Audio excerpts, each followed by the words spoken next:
കടത്തിന് മേൽ കടമെടുത്തു കൂട്ടുന്ന സംസ്ഥാന സർക്കാരിന്റെ നയം കേരളത്തെ നയിക്കുന്നത് വലിയ സാമ്പത്തിക ദുരന്തത്തിലേക്ക്.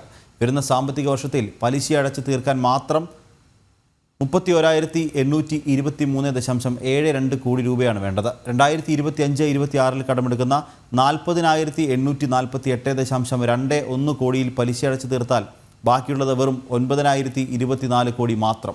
ജനം ബ്രേക്കിംഗ്. കടമെടുത്ത് മുടിയുകയാണ് കേരളം. പൊതുകടം കൂടിക്കൂടി സംസ്ഥാനത്തിന്റെ സാമ്പത്തികാവസ്ഥ നീങ്ങുന്നത് സർവകാല പ്രതിസന്ധിയിലേക്കും. എന്നിട്ടും കൂടുതൽ കടമെടുത്ത് നിത്യനിദാന ചെലവുകൾ നടത്തുകയെന്ന ഒറ്റ ലക്ഷ്യത്തോടെ സർക്കാർ മുന്നോട്ടു പോകുന്നു.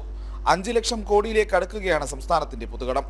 2024-25 സാമ്പത്തിക വർഷം സർക്കാർ കണക്ക് പ്രകാരം സംസ്ഥാനത്തിന്റെ ആകെ സാമ്പത്തിക ബാധ്യത 4,36,387.06 കോടി രൂപ. 2025-26 ബജറ്റ് എസ്റ്റിമേറ്റ് പ്രകാരം സർക്കാർ 40,848.21 കോടി രൂപ കൂടി കടമെടുക്കും. അങ്ങനെയെങ്കിൽ സംസ്ഥാനത്തിന്റെ ആകെ കടബാധ്യത 4,89,997.62 കോടിയായി മാറും.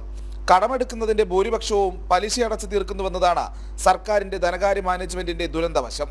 2023-24 സാമ്പത്തിക വർഷത്തിൽ മാത്രം പലിശ കൊടുത്തത് 26,986.22 കോടി രൂപ.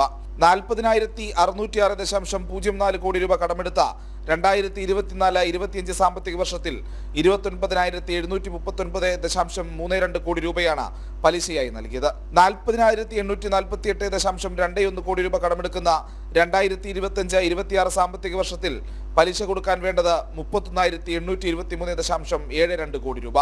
ബാക്കിയുള്ളതാകട്ടെ വെറും 9,024 കോടി രൂപ മാത്രം. കടമെടുക്കുന്നതിന്റെ 78% പലിശയായി തിരിച്ചടയ്ക്കണമെന്ന് സാരം.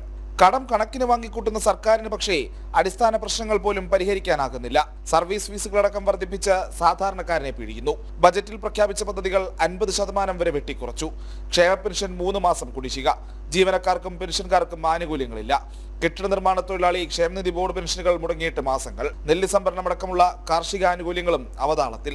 ആശാവർക്കർമാർ സെക്രട്ടേറിയറ്റിന് മുന്നിൽ കുത്തിയിരിക്കുന്നു. കോടാനുകോടികൾ കടമെടുത്ത് കൂട്ടുന്നത് എന്തിനു വേണ്ടിയാണെന്ന ചോദ്യം മാത്രം ബാക്കി. പ്രജിത് മോഹനൻ, ജനം, തിരുവനന്തപുരം.